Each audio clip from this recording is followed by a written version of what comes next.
우리 앞뒤 옆 사람을 보고 한번 인사하겠습니다. 한 주간도 수고 많으셨습니다. 한 주간도 수고 많으셨습니다. 예. 각자 다양한 사정으로 수고는 많으신 건 맞잖아요. 네, 그래서 너무 수고를 많으셨어요. 단 하루만 일하신 분도 최선을 다해 하루 일하셨다면 수고한 인생이 맞습니다. 4월 20일 부활주일에 우리 이정수 목사님 모시고 성찬식과 주일 말씀 듣기를 원하는데요. 저는 요즘 단독 목회를 하면서 목사님 생각이 많이 납니다. 그때는 왜 목사님의 마음을 몰랐을까 하는 것들이 진짜 많이 부딪혀와요. 그리고 아직 부모가 안 돼봐서 저는 모를 수 있지만 우리 권사님이나 다 부모님들 계신데 부모의 마음은 자녀들이 자기가 부모 돼보지 못하면은 평생 그 마음을 이해할 수가 없죠.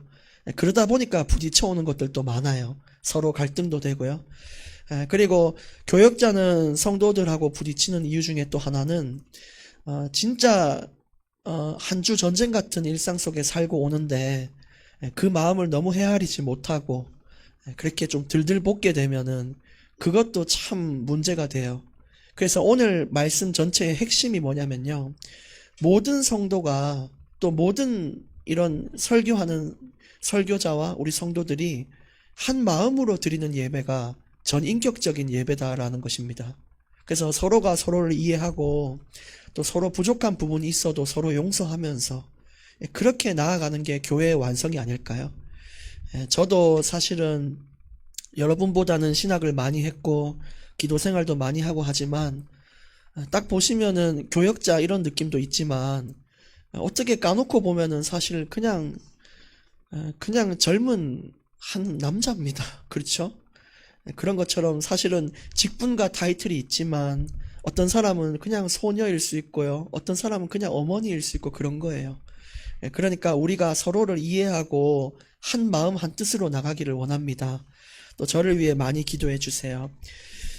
오늘 말씀은 방언과 예언에 대한 이야기입니다.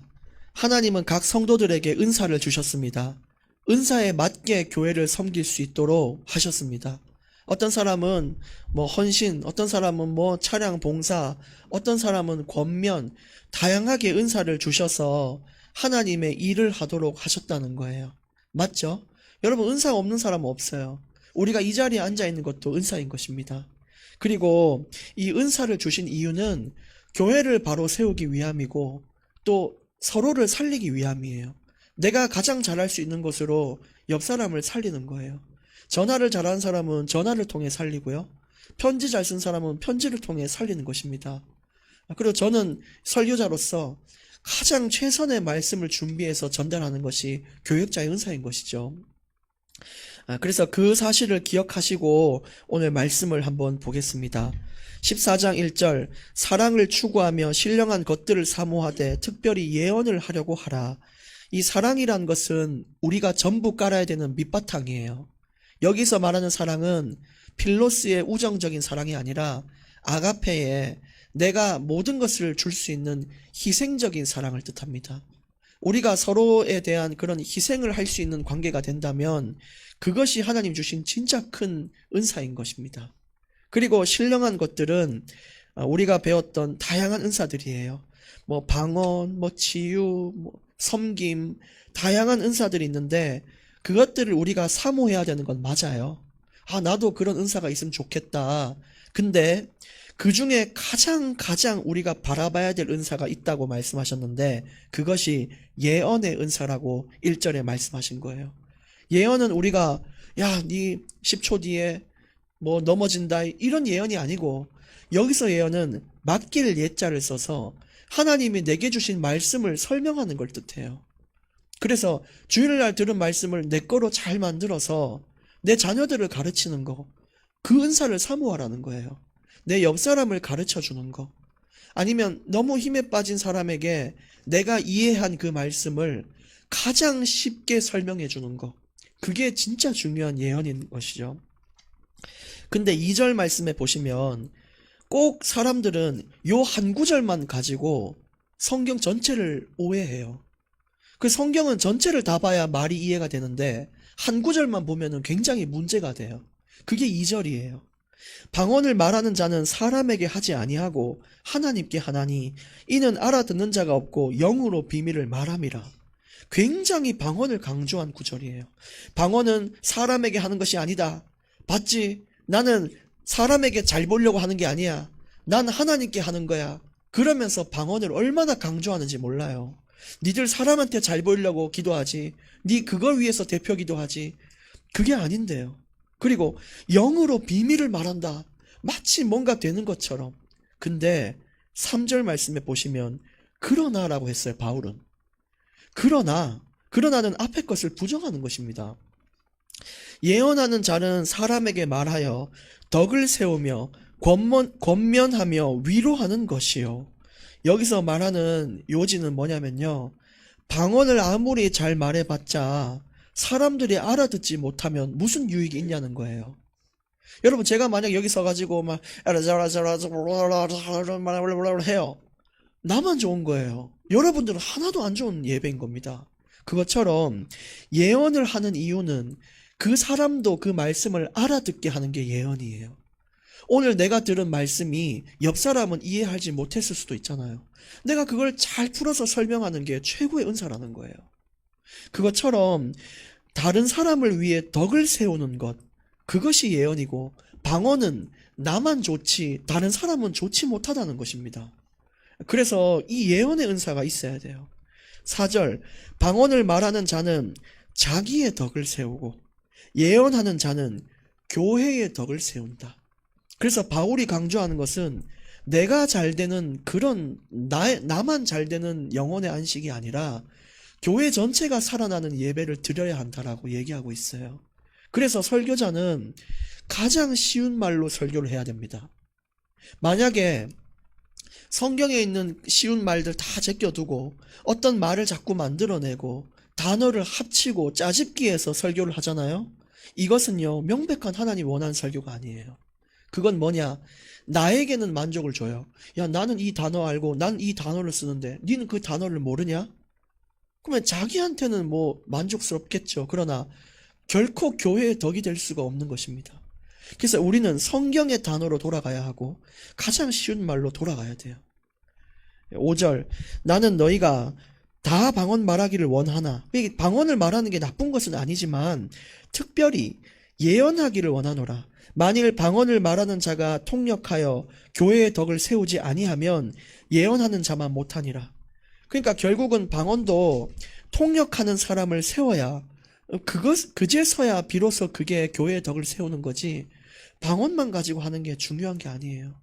저 예전에 초등학교 때 섬기던 교회의 전도사님이 항상 제 머리에 대고 아라라라라라라라 그랬단 말이에요. 근데 저는요, 하나도 못 알아들어 놓고 마지막에는 뭐라고 답할까요?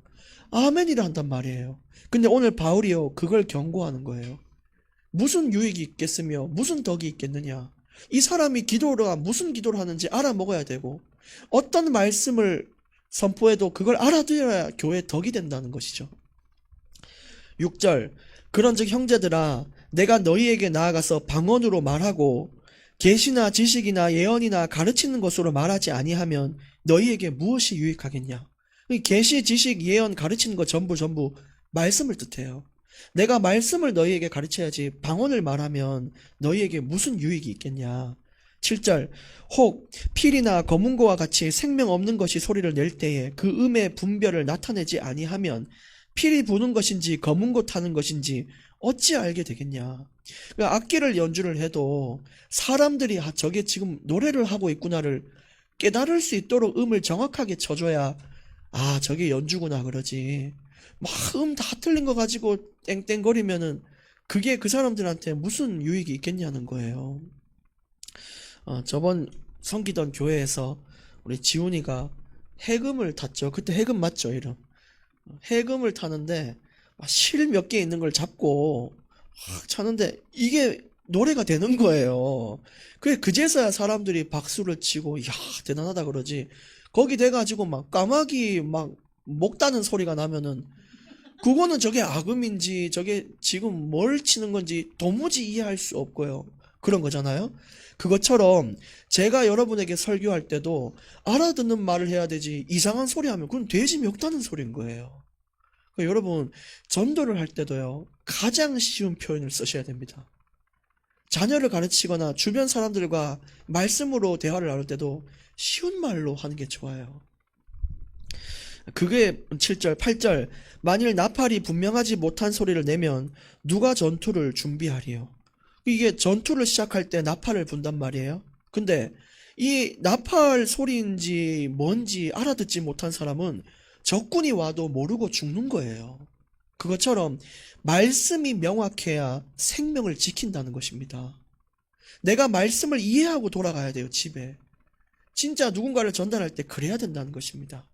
그것이 여러분의 자녀를 지키는 길이고요, 내 인생을 지키는 길이에요. 9절.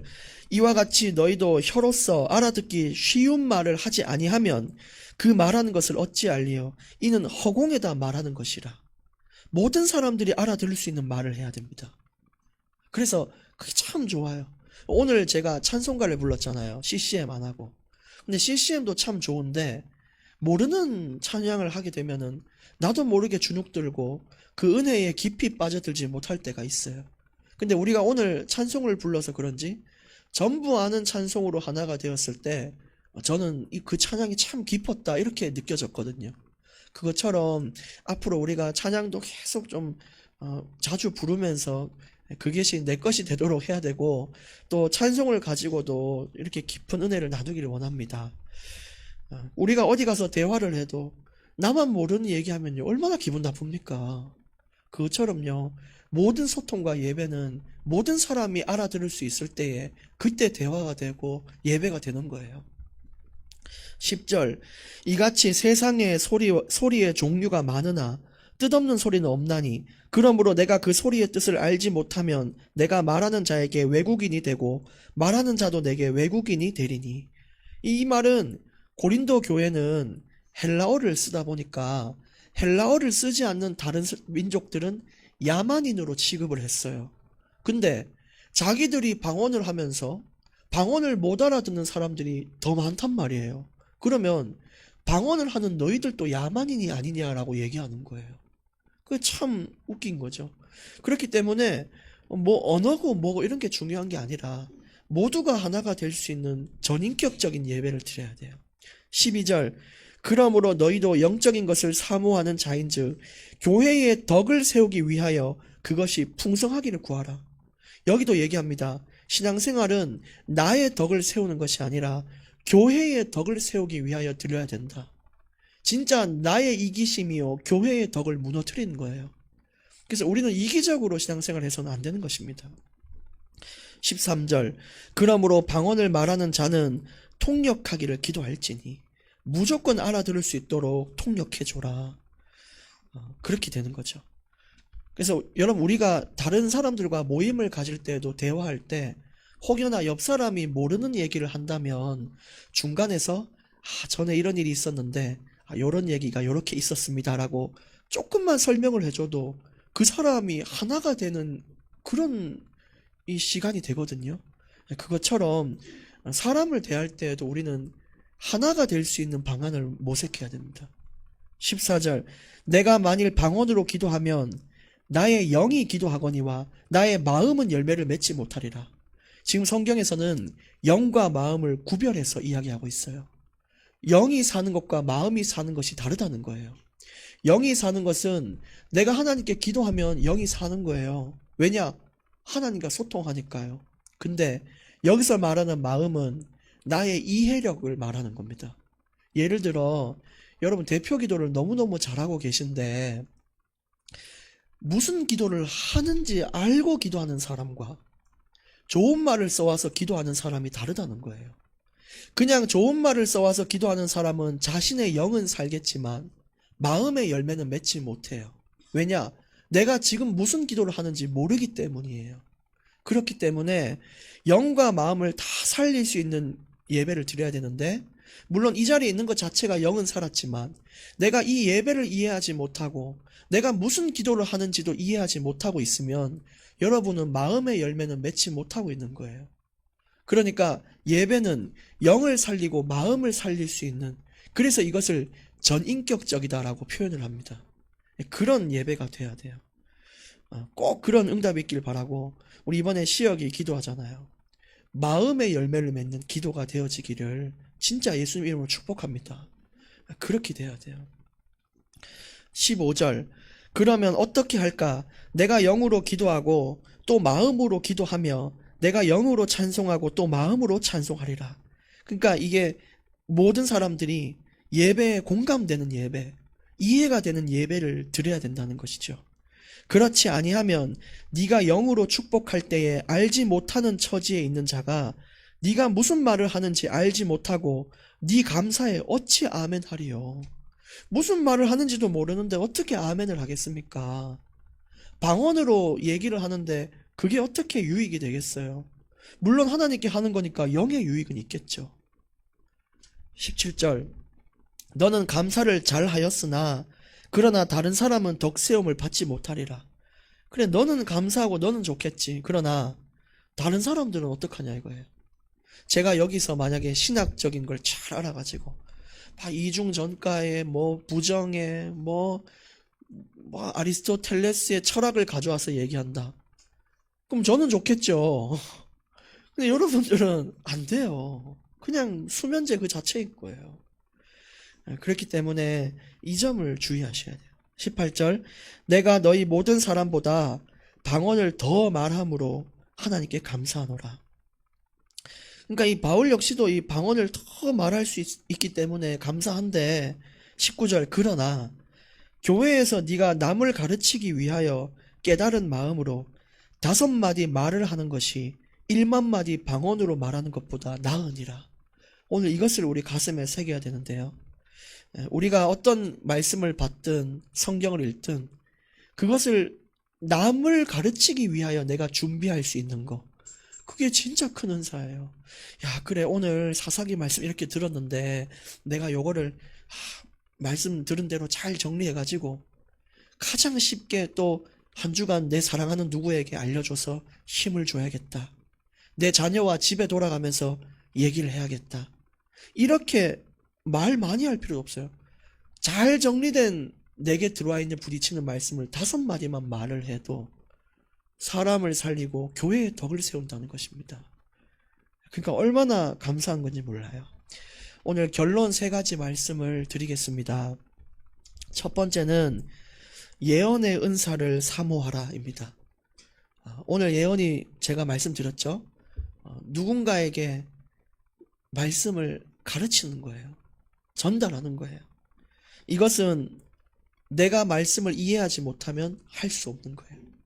두 번째, 전인격적인 예배를 드려야 된다입니다. 여러분은 늘 영이 사는 예배는 드리고 있습니다.